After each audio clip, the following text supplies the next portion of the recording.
Então, gente, na segunda parte, né, do livro Missionários da Luz, lá em Intercessão, nós vimos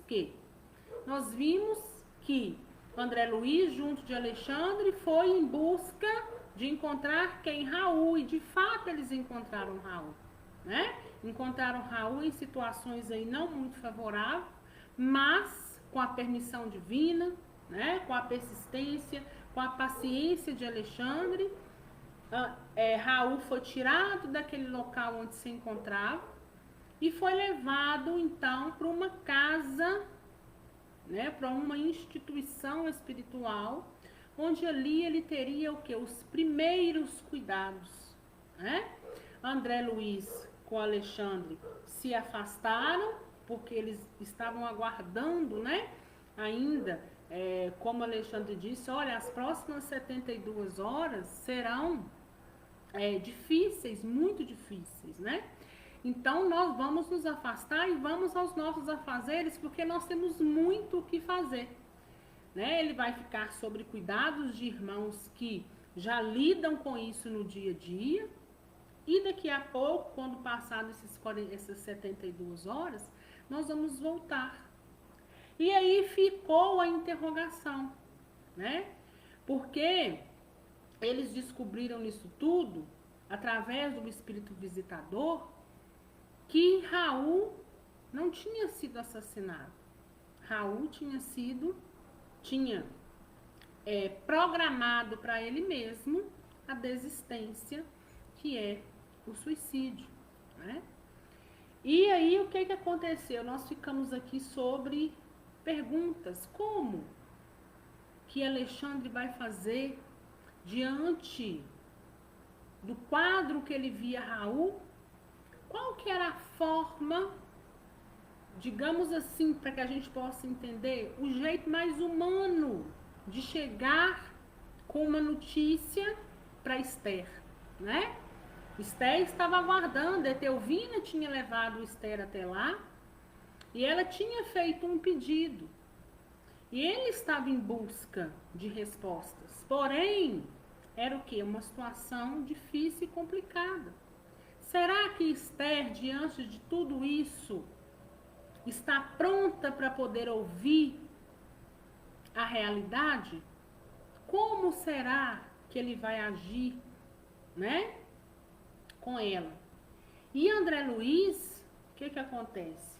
André Luiz estava lá daquela forma dele, né?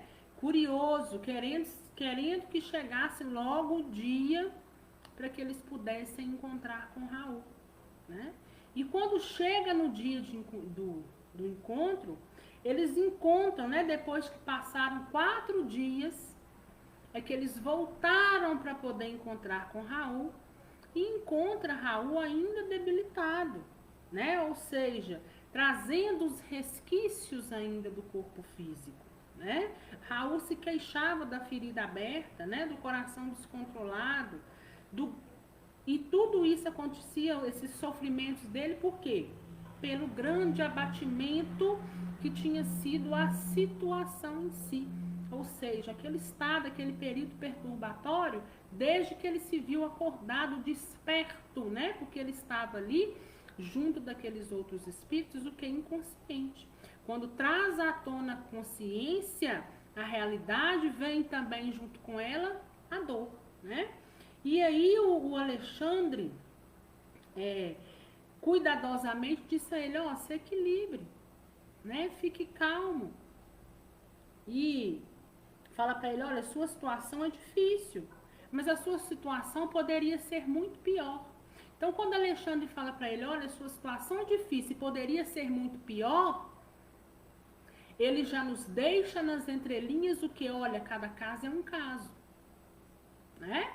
E cabe a nós fazer, nós que somos estudantes e que já sabemos dessa condição, de que cada um tem um jeito diferente no seu despertar, né? Cada um, desencarne para cada um diferente, cabe a nós fazer essa correlação no momento que a gente faz a leitura, né? Então, cada um é de um jeito, o seu estado poderia ser muito pior. Eu sei que a sua situação é difícil, mas há suicidas que permanecem agarrados aos despojos cadavéricos por tempo indeterminado, assistindo à decomposição orgânica e sentindo o ataque dos vermes vorazes, né? Então veja bem, fique calmo, porque apesar de toda a situação, você não está nas mais difíceis. E nós vimos isso também acontecendo, esse relato. Patrícia também nos traz esse relato, né? Acho que lá no Vivendo no Mundo dos Espíritos, né? Quando ela começa a explorar um pouco mais, né? Aí, a espiritualidade em si, né? Ela vai narrando os lugares onde ela vai passando. Então, isso pra gente também não é novidade, mas nos deixa aqui a certeza, mais uma vez, de que cada caso é um caso. E aí, o Raul fala, ai de mim, porque além de suicida, sou igualmente criminoso, né? Então ele vem agora nos revelando o seguinte, olha, além da condição de suicida, eu também sou um criminoso. E quando ele fala isso, ele não está nos dizendo, em relação a esse criminoso, ele não está nos dizendo que é o suicídio.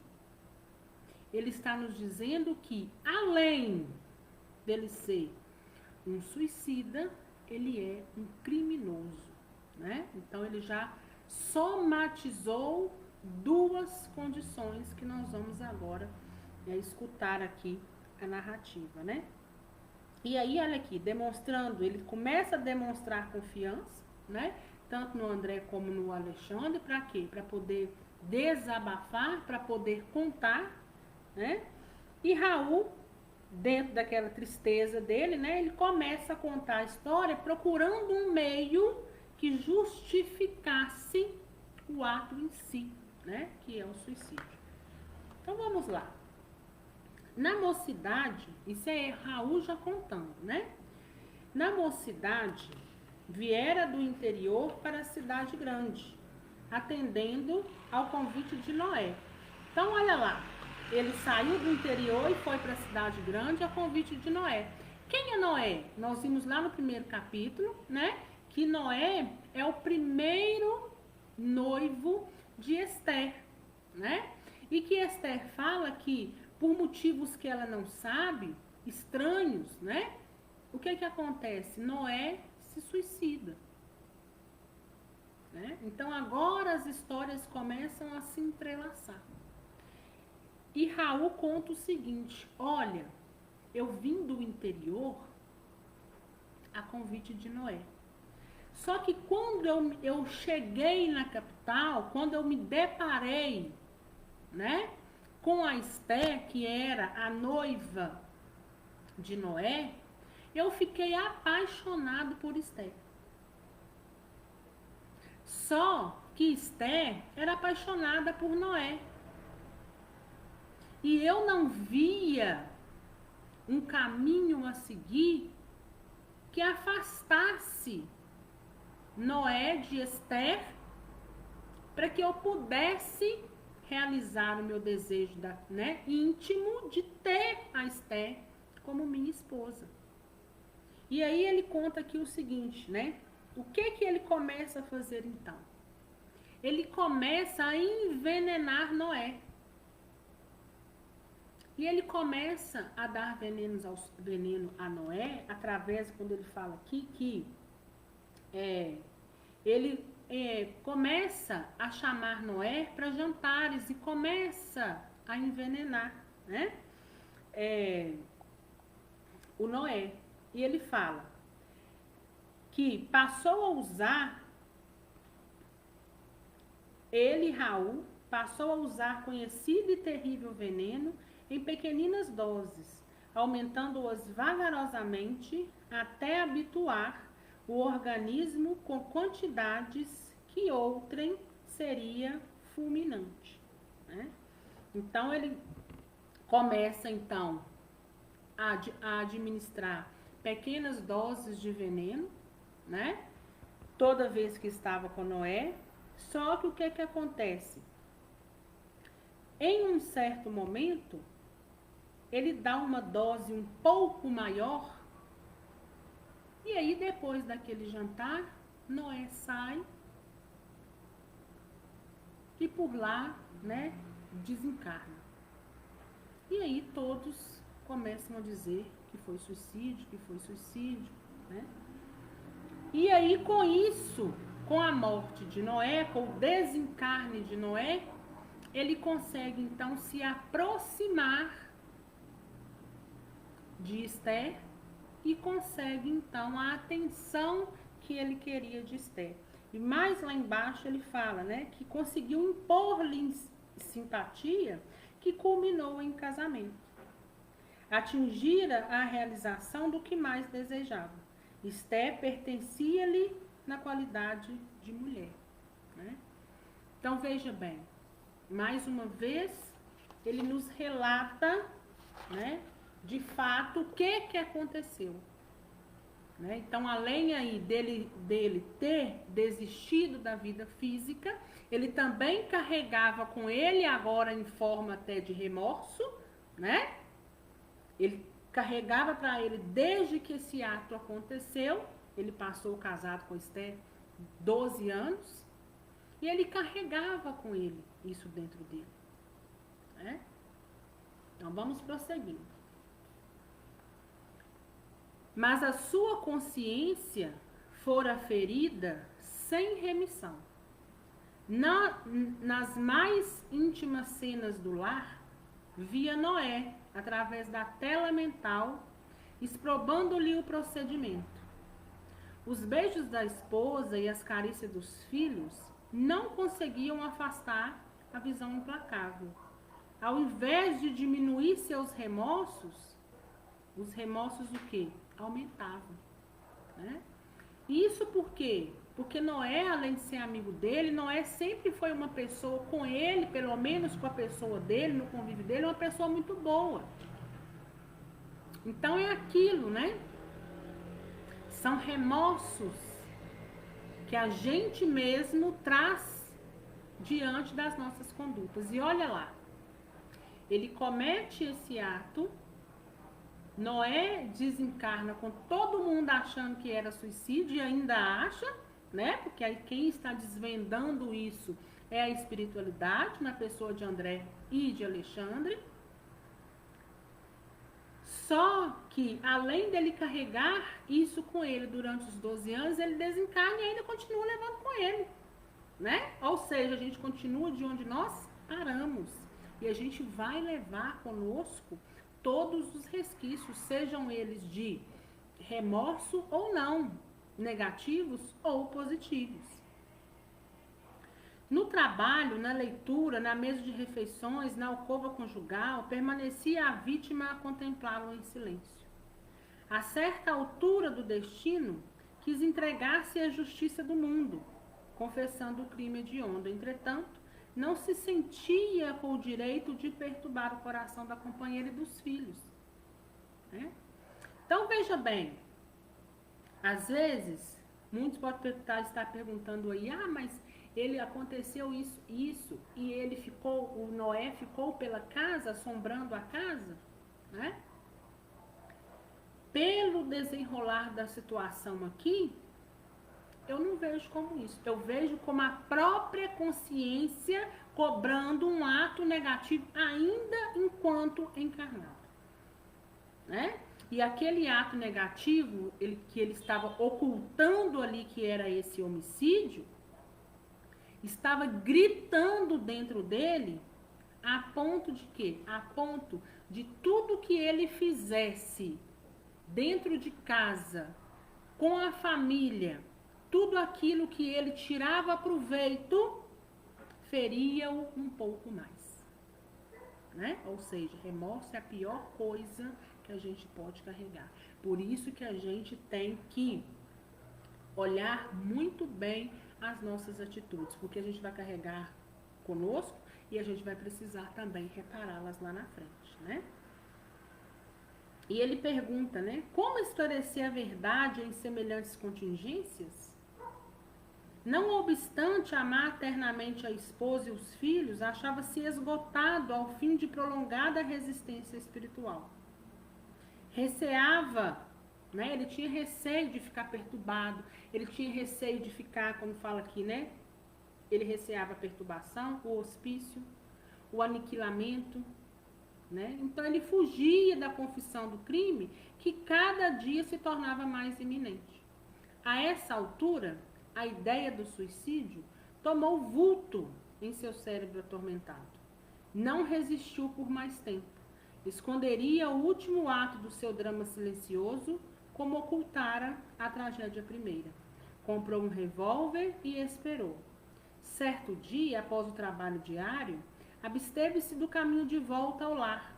Empunhou a arma contra o próprio coração, agindo cautelosamente para evitar as marcas digitais.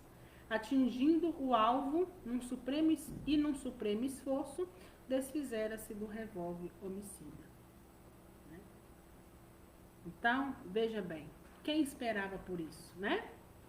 Olha lá o desenrolar de toda uma situação que a espiritualidade amiga teve acesso, mas que os encarnados não os têm, e talvez não tenha nem preparo para receber a notícia, né? Como? Como assim? Olha lá uma história puxando já uma outra lá atrás. Esther nem veio saber de Noé. Esther, em desdobramento, quando encontra com Alexandre, junto de Etelvina, ela pede por Raul, né? Para ela, Raul foi assassinado. E o primeiro é que teve a desistência. E olha que confusão, né? O negócio vai virando uma novela. E prestem atenção, com um pedido da Etelvina para Alexandre, intercedendo aí, né? Tanto pela Esther e a Esther intercedendo para o Raul. Olha que confusão. E aí, quando a gente fala que a espiritualidade amiga trabalha incessantemente, é de fato incessantemente. Porque além dos trabalhos diários que eles têm deles lá, eles ainda têm os trabalhos conosco, né? Eu disse, igual eu disse aqui, eles não têm obrigação para conosco. Mas eles, ainda assim, tendo oportunidade, as fazem, né? Às vezes nós é que somos muito ingratos. Às vezes somos nós que não, né? A gente não consegue ver. Às vezes, pra gente é uma coisa pequenina que nos chega. Mas a gente não sabe o esforço que foi feito para que somente talvez uma palavra chegasse, né? Oficialmente, como se os seus olhos permanecessem anuviados, sentiu que algumas pessoas tentavam socorrê-lo. E em seguida, verdadeira multidões de criaturas que ele não pode ver, arrebatavam-o do local de dor. Então, o que ele fala aqui? Ele fala do momento dele de desencarne, né? Ele fala que ele percebeu, os olhos dele ficaram anuviados, né? Mas que ele percebeu que tinha pessoas que tentaram ajudar ele e não conseguiram. Mas aí ele viu o momento em que veio aquele grupo, aquele bando e tirou-o dali. Desde então, o enfraquecimento geral tomou por completo. Sentia-se presa de um sono pesado e angustioso, cheio de pesadelos cruéis. E por fim, somente recuperar a consciência de si mesmo ali, naquele quarto modesto, depois de Alexandre restaurar-lhe as energias em prostração. Então, ou seja, né? O que aconteceu com ele? Ele foi levado por aquele grupo e a partir daí ele perdeu sua consciência, né? Ou seja, ele, além de perder a consciência, entra num transe que não sabe, como se fosse um sono profundo, como se fosse vivendo pesadelos. E por ali fica, a gente, né? Cada caso é um caso, Umas pessoas podem ficar pouco tempo, outras podem ficar, a gente nem sabe quanto tempo, né? E mais uma vez a gente vê aqui a importância de um pedido de socorro, de uma prece, de um pedido de intercessão, né? Porque veja bem, diante do merecimento e da amizade que Etelvina tinha com Alexandre, né? Pela consideração que Alexandre tinha com Etelvina, ele disse, olha, volte você para casa com a Esther, que nós vamos ver o que nós vamos fazer, porque nós não somos adivinhos aqui. Né? Nós estamos nos nossos afazeres, nós vamos largar os nossos afazeres para poder procurar, né? O que de fato está acontecendo. Né? E de fato eles vão à procura e vão encontrando aí respostas.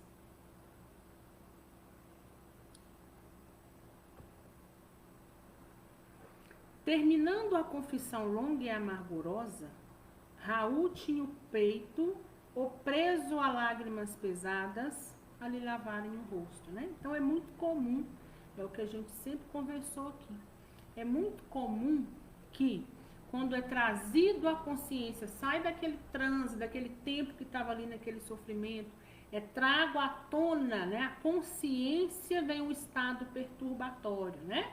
Lógico que quem não passa por esse sofrimento já vai com uma certa consciência, ou então ela vai sendo retomada gradualmente, pode sim também passar por esse estado perturbatório, mas que não chega nem perto desse estado perturbatório que Raul vive, né? E o estado perturbatório é inerente a cada um. Eu posso passar um dia, eu posso passar uma hora, eu posso passar alguns minutos, ou como tem gente passando aí ainda pelo estado perturbatório por séculos, né? Então isso vai depender de cada um. Então, o André Luiz falou que estava comovido, que ele não sabia nem o que falar, né? Diante desse emaranhado, de onde a confusão que, então, o negócio caminhou e foi andando aí. Aquele drama oculto daria para impressionar corações de pedras. Alexandre, contudo, demonstrando grandezas de suas elevadas experiências, mantinha respeitável serenidade e falou: nos maiores abismos, Raul, há sempre lugar para a esperança. Não se deixe dominar pela ideia de impossibilidade. Pense em renovação de sua oportunidade, medite na grandeza de Deus, transforme o remorso em propósito de regeneração. Então, o que Alexandre está dizendo para ele? Olha, Raul, apesar de toda essa situação, não se deixe abater. Porque novas oportunidades virão. Então, mantenha o seu pensamento, sobretudo, em Deus e nas oportunidades que Ele possa te dar. Sabendo, né? Porque a gente sabe que a gente não pode dizer que é impossível. Às vezes, diante de um problema, principalmente quando se trata de suicida, muitos acham é impossível, né? Então, olha o que Alexandre está dizendo. Não pense na impossibilidade. Mesmo porque, sem ele perceber, ele já tinha tido uma bênção enorme, que era o que? O socorro, né? Então, não pense na impossibilidade, mas, sobretudo, pense na grandeza de Deus. E após ligeira pausa, enquanto o infeliz se debulhava em pranto, o mentor prosseguiu. Em verdade, seus males de agora não podem desaparecer milagrosamente. E a gente sabe, cada ato é uma consequência, né? Então a gente sabe que aquilo que nos acontece, seja positivo ou negativo, não vai sumir de uma hora para outra. Quando negativo, nós vamos precisar o quê? De, né, reparação. Todos faremos a colheita compatível com a semeadura, mas também nós, que hoje aprendemos alguma coisa, já passamos vezes inúmeras pela lição de recomeçar. Então tenha calma e tenha coragem. Então, mais uma vez, ele fala para Raul sobre o quê? Sobre a oportunidade. Olha, embora esse ato seu seja um ato que todos, né? É um ato que a gente condena a princípio, mas pense no seguinte: você vai ter a oportunidade de recomeçar. E nós que aqui estamos, em algum momento também necessitamos de recomeçar, porque nós também erramos, né? Só que cada um vai colher conforme aquilo que semeou. Uns vai ter uma colheita mais árdua e mais difícil, outras menos, outras medianas. Mas todos nós, em algum momento, colhemos coisas negativas e ainda vamos colher. Mas Deus nos vem com oportunidade, né? Então a gente precisa encarar o agora para frente. Por isso que é para frente que se olha. Porque o que foi feito, está feito, a gente não consegue mudar. Mas a gente consegue olhar para frente para tentar ir modificando, ir aprendendo, né? Em seguida, Alexandre passou a notificá-lo relativamente à causa de nosso interesse, ou seja, então Alexandre começou a dizer para ele: olha, eu vou te dizer o porquê que nós estamos aqui. Qual que é o meu interesse de estar aqui, né? E Alexandre fala para ele, fala: olha, nós estamos aqui porque a sua esposa, aquela que foi sua esposa lá na terra, a Esther, veio até nós interceder, pedir por você. Ela está na sua busca e na sua procura. Ela quer saber o que aconteceu, ela está em busca de respostas, né? E ele, ouvindo essas informações, ele pareceu se reanimar, né? Porém, logo em seguida, ele fala: eu não sou digno. Né? Por quê? No primeiro momento, sabe que fez errado e ainda está com um pensamento que negativo, né? Porque a gente, quando está em espírito e começa a ver os nossos erros, a gente sente por eles vergonha e acha que por determinados pontos nós não temos o que? Merecimento. Só que a primeira coisa que nós temos que fazer é começar pelo perdão. Nos perdoar primeiramente, né? Para depois ir em busca do perdão daqueles que nos cercam. Ou daqueles que, porventura do nosso ato, nós lhe causamos sofrimento. Por isso que a gente fala da importância do perdão àquele que desiste. A importância da oração em forma de conversa para aquele que desistiu. Né? Porque ele vai estar carregando com ele, está pesado, vai carregar esse fardo até que seja liberado esse perdão e ele vai precisar se perdoar também, para poder enxergar as oportunidades que estão sendo dadas, as oportunidades que estão à frente, né? O orientador, porém, afagando-lhe paternalmente a fronte, prometeu intervir e solucionar o problema. Então, ou seja, olha, mais uma vez Alexandre aí, acalmando, olha, calma, nós vamos tentar resolver o problema, né? No pequeno drama em observação, meu amigo, você pode calcular, isso agora é Alexandre dizendo para André, você pode calcular a extensão e a complexidade de nossas tarefas nos serviços intercessórios. Os nossos companheiros encarnados pedem-nos, por vezes, determinados trabalhos muito distantes do conhecimento das verdadeiras situações. Para a sociedade humana, Raul é uma vítima de ladrões ocultos, quando é apenas vítima de si mesmo. Para a companheira, é o marido ideal, quando foi criminoso e suicida. Compreendi as dificuldades morais em que nos achávamos para atender à petição que nos conduzira a semelhante serviço. As palavras do instrutor não evidenciavam outra coisa. Entendendo assim, ousei perguntar: acredita esteja a irmã Esther preparada para o realismo de nossas conclusões? E aí André Luiz pergunta, né? Você acha, Alexandre, que Esther Está preparada para receber toda essa história a qual nós já tiramos o véu, ao qual nós já descobrimos. E olha lá, Alexandre abanou a cabeça negativamente. E olha o que Alexandre fala, e que serve para nós, né? Vamos trazer para nós como aprendizado, sobretudo. Somente são dignos da verdade plena os que se encontrem plenamente libertados das paixões. E o que ele quer dizer com essas paixões? Aqueles que estão realmente libertos dos apegos também, né?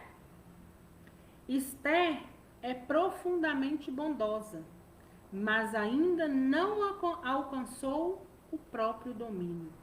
Então veja bem como é necessário nós trabalharmos em nós mesmos também. E quantas vezes a gente pede aquilo que a gente não é capaz de sustentar, né? Não possui as emoções, não possui as emoções, antes é possuída por elas. Em vista disso, de modo algum, lhe poderíamos dar o conhecimento completo do assunto.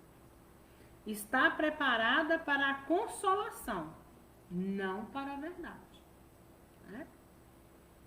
Ela está preparada e tem merecimento para um auxílio, mas para vir com toda a verdade, o que ia acontecer? Iria desequilibrar Esther. A situação terrena de Esther ficaria o que? Ainda pior. E o objetivo da espiritualidade amiga não é esse, né? A intenção é o seguinte: se eu posso te ajudar e se você pode receber a totalidade, ok. Se você não pode, você recebe na proporção que você pode. Por quê? Porque acaba sendo dois pacientes, né? O paciente que está encarnado e o que está desencarnado. Ambos necessitando de tratamento. Ainda que tratamentos distintos, mas necessitando de tratamento. As afirmativas do instrutor chocaram-me de certo modo. De que maneira omitir os pormenores da tragédia? Não seria faltar a verdade? Por que processo confortar a esposa saudosa, ocultando-lhe o sentido verdadeiro dos acontecimentos? E assim podemos estar nós também agora nos perguntando, né? Seria justo ocultar a ela essa verdade? E como ocultar? Como omitir a ela, né? Toda a verdade que nós acabamos de descobrir. Alexandre, porém, compreendeu minhas indagações, né? E me disse: com que direito perturbaríamos o coração de uma pobre viúva na crosta, a pretexto de sermos verdadeiros? Por que motivo manchar a esperança tranquila de 3 crianças adoráveis, envenenando-lhes talvez o destino tão só para nos exibirmos como campeões da realidade? Haverá mais alegria em mostrar a sombra do crime que em descobrir a fonte do conforto? André, meu irmão, a vida pede muito discernimento. Cada palavra tem sua ocasião, como cada revelação tem seu tempo. Não podemos compreender um serviço de socorro com o esmagamento do suplicante. A oração de Esther não lhe poderia ser portadora de desalento.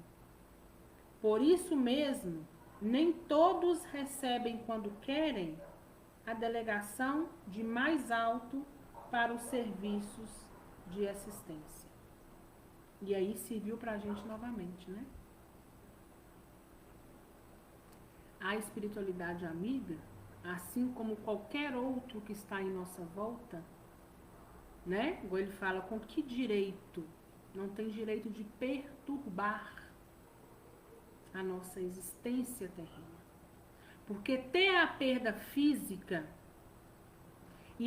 de alguém tão querido, enquanto estamos na carne, para muitos ainda é muito difícil, né? Apesar de estar estudando, apesar de cada dia estar dando um passo, mas muitos ainda não conseguem ter o discernimento completo ao qual necessita. Então, quando Esther veio com um pedido, veio com uma oração, veio com uma prece, essa oração não pode ser algo, a resposta dessa oração não pode ser algo que vai jogá-la mais para baixo. Ela precisa do conforto, mas a verdade, por agora, ela não consegue, né, sustentar. Então, por isso que a palavra vai vir de acordo com o que precisa e de acordo com que aquela palavra possa ser o que? Edificante para aquela pessoa que vai escutar, né? E as respostas que ela almeja e deseja, elas só virão no momento correto. E que momento correto é esse? No momento que ela tiver condições e equilíbrio e estiver trabalhado nela tanto quanto necessita para poder receber. Um dia todas as respostas vão chegar. E se não chegar para a gente enquanto encarnados, aguardem, porque o desencarne nos aguarda logo ali. E quando estivermos na condição de desencarnados, pode ter certeza que nós vamos conseguir à medida que também formos nos equilibrando, né? Porque muita gente também pergunta, meu ex desencarnou, será que ele já sabe de tudo que precisava saber? As coisas vão acontecer de forma gradual, de acordo com o equilíbrio que ele tiver diante da situação. Porque se ele está socorrido e amparado, a espiritualidade está trabalhando com ele naquele socorro dia após dia, vocês acham que eles vão chegar com uma coisa lá de supetão para poder perder todo o trabalho e deixá-lo pior, muito pior do que quando ele chegou, né? Então tudo exige discernimento, exige equilíbrio e exige que nós mesmos podemos dia após dia ir trabalhando em nós. Registrei a observação.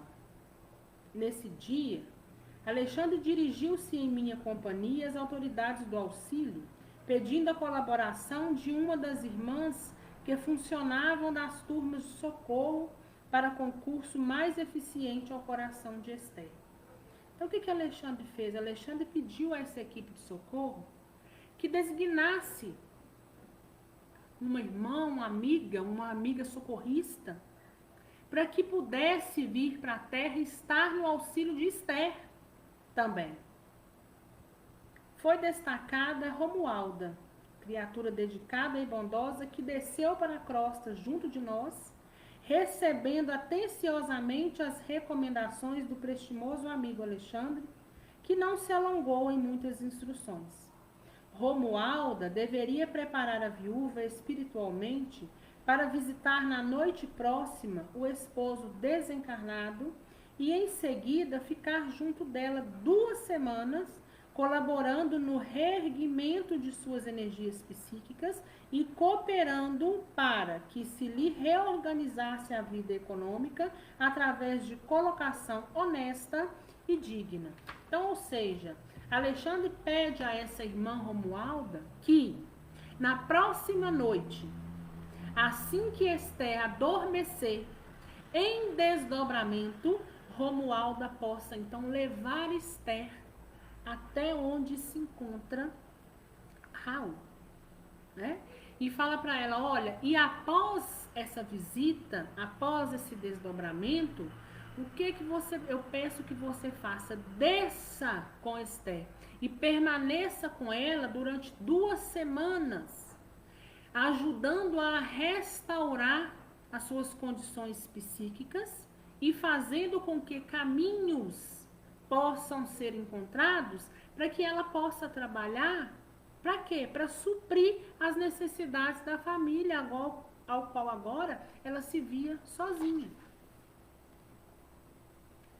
Era de ver-se o carinho que o delicado instrutor dedicou a todas as providências em cursos. Quase no momento marcado para o reencontro dos cônjuges, comparecemos ao Hospital Volante de Socorro Espiritual, onde o instrutor cuidou pessoalmente de todas as medidas. Então, ou seja, é chegado o dia. Eles retornam lá, né, para o hospital. Então, Alexandre começa a fazer algumas recomendações a Raul, que também está o quê? Debilitado, mas consciente. Veja bem, recomendou a Raul o melhor ânimo, insistindo para que não pronunciasse a menor expressão de queixa e para que se abstivesse de qualquer gesto que pudesse traduzir impaciência ou aflição. Então ele fala, olha, quando ela chegar, mantém-se calmo, né? E a espiritualidade amiga aqui está ocultando? Não, né? A espiritualidade amiga está dizendo, olha, fica tranquilo e calmo, age dessa forma, porque você está socorrido. Mas não vamos agravar a situação para ela, para que ela retorne ao corpo físico apavorada, né? Em seguida, mandou cobrir a chaga aberta e sanguinolenta, ou seja, lesou o perispírito, né? O perispírito estava lesado e ele pede, ó, vamos cobrir essa chaga, né? Muito visível, que a região estava dilacerada, né? Lesou o perispírito, para que a sua esposa não receba qualquer impressão de sofrimento. Porque se recebe, o risco dela voltar com essa impressão é muito grande. Principalmente como ela pediu respostas, né? Como ela estava ali com possibilidades de voltar consciente, assim como ela voltou daquele outro encontro, não vamos deixá-la voltar triste. Não vamos deixar ela voltar com sofrimento. Porque o sofrimento agora para ela não é a resposta que ela precisa, né? Quando nós estamos no fundo do poço, nós não precisamos que ninguém nos afunde um pouco mais. A gente necessita que alguém nos estenda a mão, nos tira dali para a gente ver o que faz depois, né? A gente precisa sanar primeiro aquela situação ali. Vamos lá. Daí a minutos, Romualda entrou em companhia de Esther, cujo olhar deixava entrever angústia e expectação. Alexandre pegou pelo braço e mostrou o companheiro estendido no leito branco. Então, o que é isso? Muitos aí, né? Eu já tive muitos relatos de vocês que já passaram por isso, né? O desdobramento. E veja bem, o desdobramento é melhor ou não do que uma notícia? Com certeza. Principalmente quando você volta consciente, né? Porque você sabe exatamente o que você vivenciou. E o que você vivencia, ninguém tira de você. Por isso nós precisamos, cada dia mais, trabalharmos em nós. Trabalharmos o nosso equilíbrio, o nosso discernimento e o nosso desapego, né? E, sobretudo, trabalhar na caridade e na beneficência para que a gente possa ter o nosso merecimento, né? Esse merecimento que envolve tanta coisa dentro desse merecimento. E ela logo grita, né? Raul, Raul. Provisoriamente liberta do corpo carnal, dilacerando-me o coração pelo doloroso tom de voz. A acomodação dela era extrema, comoção. Quis prosseguir e não pôde. Ajoelhou-se e começou-se, né? Foi a chorar. Reparei que os olhos de Raul permaneciam marejados de pranto, ou seja, Raul também estava o quê? Se desequilibrando, né? Mas ele estava assistido, ele estava socorrido, ele estava amparado, ele ali não estava sozinho diante daquele encontro, né? Alexandre fixava-o com firmeza, dando-lhe a entender a necessidade de coragem para o angustioso testemunho. Como a criança interessada em conhecer as recomendações paternas, o suicida acompanhava os menores gestos do nosso generoso orientador. E porque Alexandre lhe fizera ligeiro sinal, Raul tomou a mão da companheira em lágrimas e disse: não chores mais, Esther. Tem confiança em Deus. Vela pelos nossos filhos e ajuda-me com a tua fé. Vou indo muito bem. Não há razão para que nos lamentemos. Querida, a morte não é o fim. Aceite a vontade do Pai, como estou procurando aceitar. Nossa separação é temporária. Nunca te esquecerei. Estarás em meu coração onde eu estiver. Também estou saudoso de tua companhia e tua dedicação. Mas o Altíssimo nos ensinará a transformar saudades em esperança. As palestras do suicida, bem como a doce inflexão de sua voz, surpreendia-me a observação. Raul demonstrava um potencial de delicadeza e finura psicológica que até aí não revelara aos meus olhos. Foi então que, aguçando a percepção visual, notei que fios finos de luz ligavam a mente de Alexandre ao cérebro dele, e compreendi que o instrutor lhe ministrava vigoroso influxo magnético, amparando-o na difícil situação. Então, o que aconteceu? Quando Alexandre viu que ele ia se desequilibrar, Alexandre liga a mente dele na mente de Raul, dando forças para que ele pudesse dizer aquilo que era necessário naquele momento. Ouvindo-lhe as expressões consoladoras, a viúva pareceu reanimar-se, exclamando chorosa: ó Raul, eu sei que agora estamos separados pelos abismos da sepultura. Olha aí o desdobramento consciente, né? Ela vai, se desdobra, vai ao encontro dele, e nesse encontro ela sabe, ela tem consciência do desencarne. Sei que devo esperar a decisão suprema para unir-me contigo para sempre. Ouve, auxilia-me na terra, na viuvez inesperada e dolorosa. Levanta-te e vem para a nossa casa.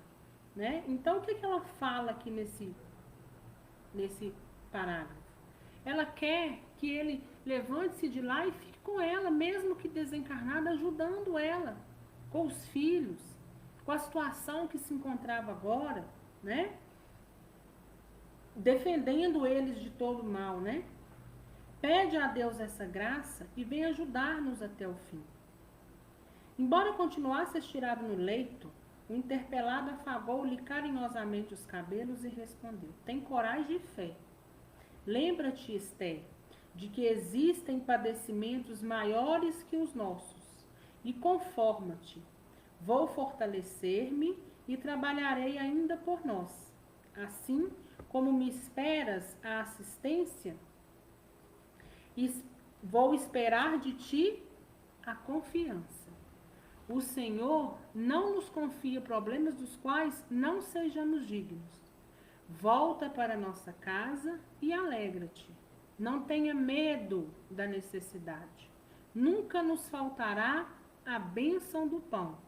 Procura a alegria do trabalho honesto e semeia o bem através de todas as oportunidades que o mundo te ofereça. A prática do bem da saúde ao corpo e alegria ao espírito. E Deus, que é bom e justo, abençoará nossos filhos para que eles sejam felizes ao teu lado. Não te demores mais. Volta confiante. Guarda a certeza de que eu estou vivo e que a morte do corpo é somente a necessidade de transformação. Né? Que bonito, né? Volta confiante. né? Ou seja, volta. Porque o que me acontece, apesar, né, de eu agora, no mundo espiritual, retornando à minha origem, o que me acontece é o que? É temporário. Né? Então, eu espero de você confiança, assim como você espera de mim proteção. Eu ainda hoje não tenho condições de te ajudar, mas eu vou me recuperar e ainda vou trabalhar por nós. Deus vai cuidar de não te faltar o pão e vai cuidar para que os nossos filhos possam estar encaminhados no melhor caminho. Então, o que ele está dizendo para ela? Volte e siga. Volte e continue o seu projeto reencarnatório. Ainda que lá dentro dele, no íntimo dele, apesar da ajuda de Alexandre, ele sabia o quê? Que ele interrompeu o seu projeto reencarnatório. Por isso não se achava merecedor lá na frente. Lá atrás, né? Mas ele faz o quê? Dá forças para que ela prossiga. É isso que os nossos entes esperam de nós. Que nós possamos prosseguir apesar da dor. Eles não querem de jeito nenhum que a gente desista, que a gente abaixe a cabeça. Eles querem que a gente siga, assim como a gente pede que eles sigam também. A gente não pede o tempo todo, olha, siga o melhor caminho, procure o caminho do bem, procure respostas, está com dúvida, procura respostas, procure entendimento, estude, ajude, trabalhe, evolua, siga. Eles estão do outro lado acenando as mesmas coisas para a gente. E com dedos cruzados para que a gente possa realmente estar o quê? No melhor caminho. Eles estão na torcida por nós, né?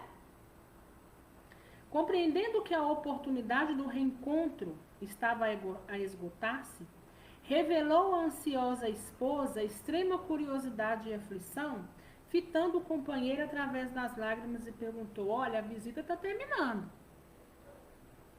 E ainda chorosa, ela olha para Raul e fala, Raul, antes que eu me vá, né, me fala francamente o que aconteceu. Quem que te roubou a vida? Quem te assassinou? Notei que Raul mostrou no olhar terrível angústia ante a indagação inesperada, né? Como se diz. E agora, o que eu respondo, né? Sendo que ninguém me tirou a vida. Quis talvez confessar a verdade, fazer luz em torno de suas experiências extintas. Mas o socorro magnético de Alexandre não se fez esperar. Jato de intensa luminosidade partiu da mão do orientador, que a essa altura da conversação mantinha sobre a mente do suicida a mão protetora. Transformou-lhe a expressão fisionômica, restabeleceu-lhe a serenidade e a coragem. Novamente calmo, Raul disse à companheira, Esther, os processos da justiça divina não se encontram ao dispor de nossa apreciação. Guarda contigo a certeza de que estamos sendo instruídos todos os dias e em todos os acontecimentos. Aprende a procurar, antes de tudo, a vontade de Deus. Então, olha aí. Olha para vocês verem, eu espero que durante todo esse capítulo que foi enorme, vocês possam mais uma vez entender a importância de um socorrido e de um amparado. Porque ele pode estar passando por estado perturbatório, ele pode estar passando talvez por alguma angústia, ele pode saber o que ele carrega, ele pode estar se sentindo culpado, ele pode estar se sentindo remonciado, mas ele está tendo ajuda. Ele não está sozinho. E ele está amparado por mãos bondosas, por mãos amigas que trabalham incessantemente, que intervêm sempre quando puderem e sempre quando for necessário. Muito melhor do que a gente ver um ente da gente andando por aí, inconsciente, ou semiconsciente, ou consciente. Porque não tem somente os inconscientes andando por aí. Tem os conscientes também, ou os semiconscientes, recebendo incessantemente toda a maldade alheia, porque ele está, né, naquele meio ali, vai receber coisas negativas por falta de socorro. Então muitos vão aproveitar, vão sugar, vão colocar em situações que não necessitam. Né? Então, às vezes, quando a gente fala um socorrido e amparado, muitos não dão o necessário valor a essas palavras, né?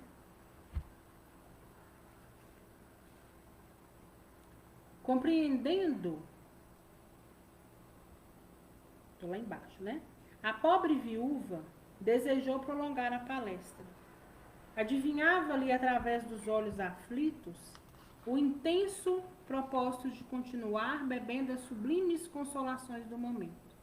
Mas Alexandre pegou-a novamente pelo braço, recomendou-lhe a necessidade de se despedir. A esposa chorosa não relutou. Então, ela seguiu aí, né, com a Romualda, voltando, né, para sua casa. Disse adeus, beijou-lhe as mãos com infinito carinho e seguiu-se distante, né?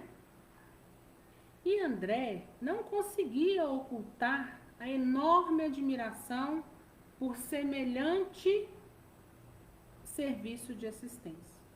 E Alexandre ainda disse para ele: segundo observa, o trabalho de socorro pede muito esforço e devotamento fraterno. Não podemos esquecer que Raul e Esther são dois enfermos espirituais e nessa condição representa muita compreensão de nossa parte. Felizmente, a viúva regressa cheia de novo ânimo e o nosso amigo, sentindo a extensão dos cuidados de que está sendo objeto e notando por si mesmo quando pode auxiliar a companheira encarnada, dar-se-á pressa em criar novas expressões de estímulo e energia para o próprio coração. Então, olha o que ele fala: olha, André, nosso trabalho ele é árduo, ele é pesado, complexo, né? Mas veja bem, com tudo isso aqui que aconteceu, né? Esther vai regressar, mas também o Raul vai ter ânimo de se restabelecer, de ter força e coragem para se restabelecer, porque ele sabe que ele precisa trabalhar, que ele precisa aprender, que ele precisa reparar e que na oportunidade, quem sabe, ajudá-los. Mas que, para que isso venha acontecer, a primeira coisa que ele precisa fazer é se restabelecer, é se reequilibrar, né? Impressionado, contudo, em vista do dilaceramento havido em seu organismo espiritual, indaguei: e a região ferida? Raul experimentará semelhantes padecimentos até quando? Então André está dizendo o seguinte: olha, eu vi que ele lesou o perispírito, eu vi que o perispírito dele, o corpo, né, espiritual dele está lesado, está lesionado. Como é que vai fazer com essa ferida, né? Por quanto tempo ele vai permanecer ainda com essa ferida? E a gente precisa lembrar, porque a gente traz com a gente a intenção de uma ferida aberta que está doendo, que está isso, que está aquilo. Não. O nosso perispírito tem todas as necessidades de reparação, né? Então, embora aquela ferida esteticamente fosse coberta, ele tinha nele aquela ferida. Ele ia levar aquela ferida. Até o quê? Que essa ferida pudesse ser sanada através do quê? Da reparação, da expiação. Talvez por muitos anos, respondeu o instrutor. Isso, porém, não o impedirá de trabalhar intensamente no campo da consciência, esforçando-se pela reaproximação da bendita oportunidade regeneradora, né? Ou seja, ele vai carregar com ele essa ferida, assim como nós também carregamos outras várias, né? Às vezes a nossa ferida não chega a lesar o nosso perispírito, mas a gente as carrega ainda assim, né? Então vai levá-la com ela, talvez por muito tempo. Mas vamos aguardar, né? A reaproximação da oportunidade de quê? De regenerar. Outros problemas afloravam-me a ideia. No entanto, o instrutor precisava ausentar-me, ou seja, ele estava lá ainda cheio de curiosidade, né? Mas o instrutor precisava, né, Alexandre precisava seguir trabalho. E André Luiz então pede que ele pudesse, né, vir para a crosta para poder ver de perto o trabalho de assistência que Romualda estava então fazendo, né, na casa de Esther. Né? Desejava saber até que ponto se confortaria a viúva aflita e observar-lhe o proveito daquele reencontro que traduzia elevada concessão. E foi concedido a ele, né, que pudesse descer, né, a crosta para poder ver o que estava acontecendo na casa de Esther. E no dia seguinte ele volta, né, por ocasião do almoço familiar. Ele chega na casa de Esther, André Luiz chega na casa de Esther no momento do almoço, assim como ele chegou lá no início. E olhem lá, Romualda andava aflita. O ambiente interno adquirira novo aspecto. Aqueles espíritos viciados não haviam desaparecido totalmente, mas o seu número fora consideravelmente reduzido. Então, olha como começa um socorro,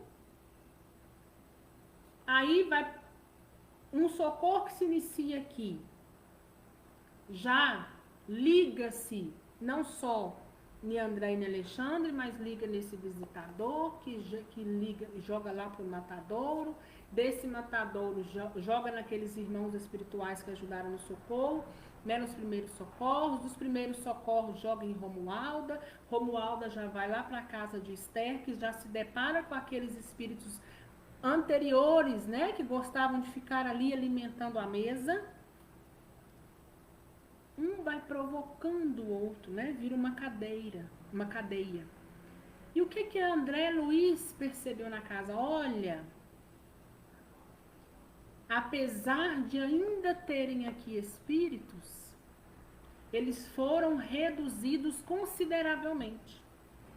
Então, o que a gente pode entender nessas entrelinhas? Olha, aqueles que estavam aqui e que tinham condições de ser socorridos, foram socorridos. Olha o poder de uma oração quando ela é atendida, né? Uma oração sincera. Olha o quanto de pessoas foram, né, provocando. E não só o socorro de Raul aconteceu, né? Raul está ali se tratando, está em tratamento. Esther sendo assistida. E aqueles que ali estavam, aqueles que podiam ser socorridos, com certeza Esther providenciou que fossem então levados. Amparando a sua protegida, a irmã auxiliadora recebeu-me com amabilidade. Notificou que a viúva amanhecera muito melhor e que ela, Romualda, fizera o possível por manter-lhe a recordação plena do sonho. Por quê? Porque ela necessitava, né, de voltar consciente para que aquilo ainda continuasse dando força, né, no dia após dia. Como era natural, a pobrezinha não poderia lembrar-se de todas as minúcias. Ela não ia lembrar de tudo, mas as expressões que ela precisava, as que lhe iriam trazer esperança para lhe restaurar o dia a dia, o seguir em frente, ela conseguiu que ela ficasse, né, com essas recordações. Recomendou-me verificar por mim mesmo o efeito maravilhoso da providência. De fato, o semblante da Esther, né, tinha ganhado uma nova expressão, os olhos estavam mais límpidos, mais brilhantes, e ela narrou aos tios e aos filhos esse sonho, né, que a gente sabe que foi um desdobramento. Então, Esther, ela terminou ali a narrativa emocionada. E André observou que a velha, lembra que tinha um casal de tios idosos, né?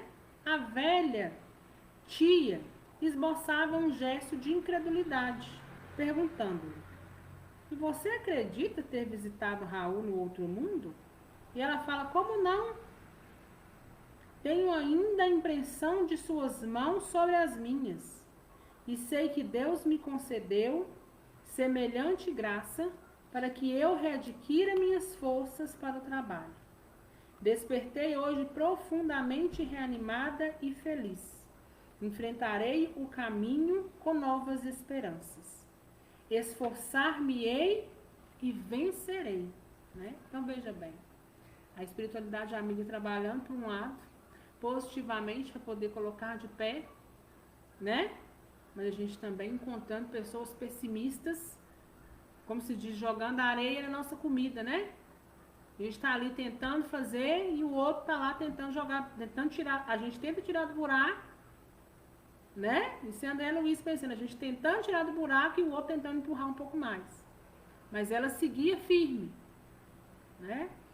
E os filhos se confortam. E fala, você não sabe, né? Como você trouxe conforto, consolou a gente com as palavras.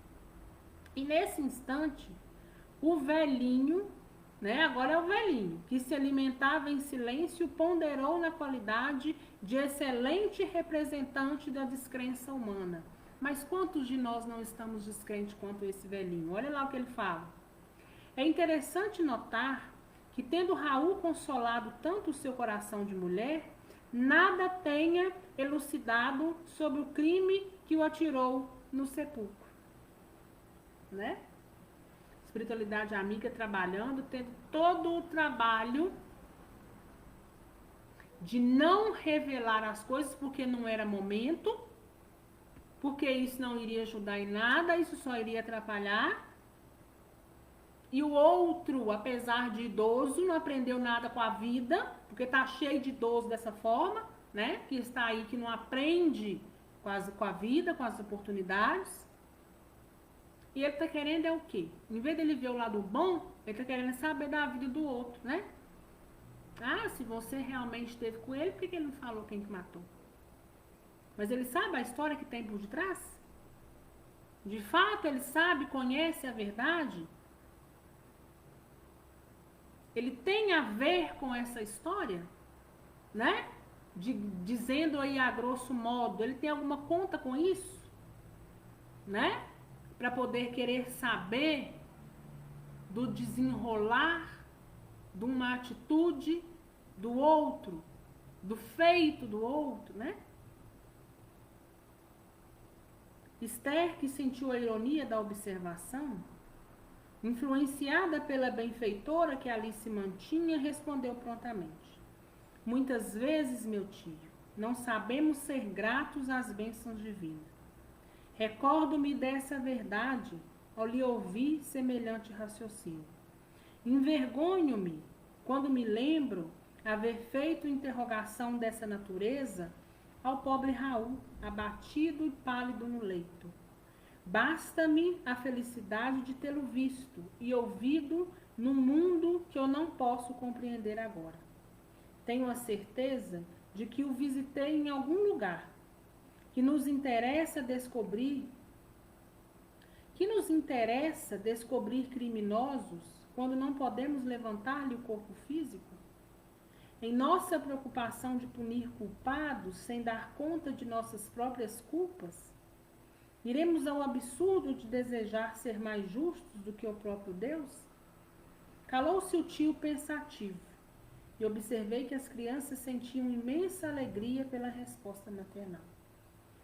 O coração de Esther penetrava a zona lúcida e sublime da fé viva, absorvendo paz, alegria e esperança a caminho de uma vida nova.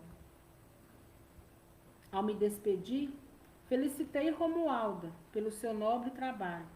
A generosa servidora pôs-me a par de seu projeto de serviço. permaneceria mais estreitamente ao lado da viúva, insuflando-lhe coragem e bom ânimo. E na semana próxima, contava com a possibilidade de cooperar no sentido de organizar-lhe serviço bem remunerado. Então, ela falou que ainda, né, permaneceria ali, né, com Esther, dando o apoio que ela precisava, né? E ela fala com André, olha André, fique aqui um pouquinho, né, para que você possa, né, ver uma coisa que vai acontecer.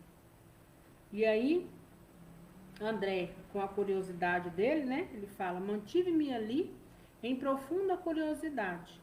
E decorrida 3 horas aproximadamente, alguém bateu à porta, chamando minha atenção. Seguida de Romualda, uma dama distinta vinha ao encontro de Esther, oferecendo-lhe trabalho honesto em sua oficina de costura. A viúva chorou de emoção e de alegria. E enquanto combinavam determinadas medidas de serviço, num quadro confortador de júbilo geral, a irmã auxiliadora falou-me contente. Agora, irmão André, podemos voltar tranquilamente. O serviço que nos foi confiado está concluído, graças a Deus, né? Então, André ainda permaneceu ali, né? Até se findar, né, o trabalho. E por último, além dessa ajuda psíquica, desse equilíbrio, Romualdo fala, olha André, né? Mostra para André que ela conseguiu uma porta, um serviço digno e honesto para que ela pudesse cuidar dos filhos, e a tarefa estava encerrada ali, né? E assim também nós encerramos o capítulo 11. E no que nos traz inúmeras reflexões, né? Olha quanto o trabalho de auxílio ele é amplo. Não é uma coisa que você pede agora e já acontece, né? Porque a gente tem essa mania de querer tudo de imediato, ao nosso tempo, sem a gente saber o que de fato está acontecendo ali por trás. Mas por que esse auxílio chegou e se deu de maneira tão positiva para Esther? Porque Esther se colocou o quê? De porta aberta, né? Porque também é verdade que determinados auxílios demoram mais a chegar, porque aquele que precisa do auxílio,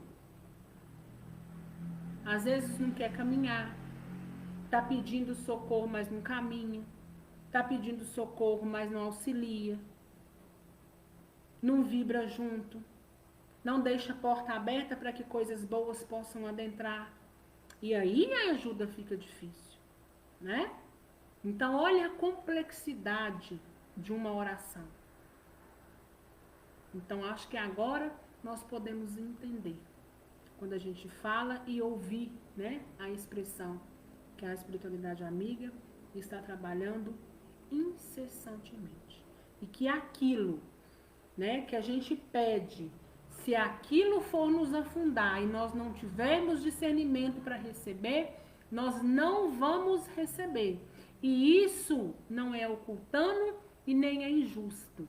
Isso é misericórdia com nós mesmos, né? Isso que muitas vezes a gente não entende. Mas é misericórdia com nós mesmos. Ou seja, olha, se isso aqui não pode te ajudar, te trazer para te atrapalhar, também eu não vou.